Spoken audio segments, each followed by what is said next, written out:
শুভ সন্ধ্যা সকল ইষ্টপ্রাণী সুদাদা ও মায়েদের আনন্দিত জয়গুরু।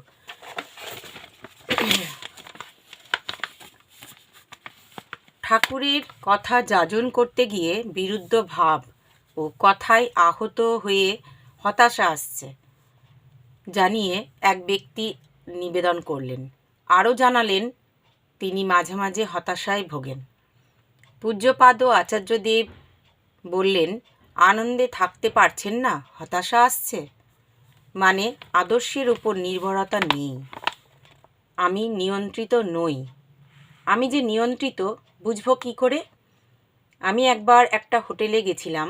হোটেল থেকে বেরোচ্ছি, ঘরটা যেরকম করে ওরা দিয়েছিল সেরকম করে পরিষ্কার করে সাজিয়ে গুছিয়ে ওদের দিয়ে এলাম।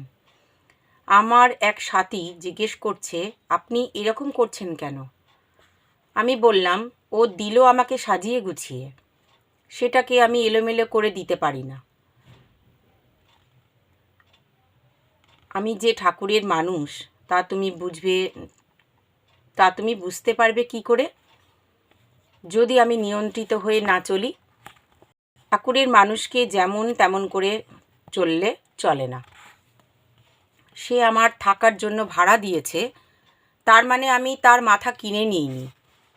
আমাদের চলা দিয়েই বোঝানো উচিত যে আমরা আলাদা মানুষ। আর তা না করে আমি জয়গুরু জয়গুরু ধ্বনি দিয়ে বেড়ালাম শুধু, তাতেই হবে?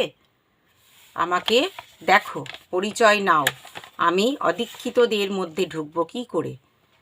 কেউ যদি বলে, হ্যাঁ এই লোকটা আলাদা, এর চলা আলাদা, এর ভাবনা আলাদা, এর বলা আলাদা, তবে বুঝবো আমি ঠাকুরের মানুষ।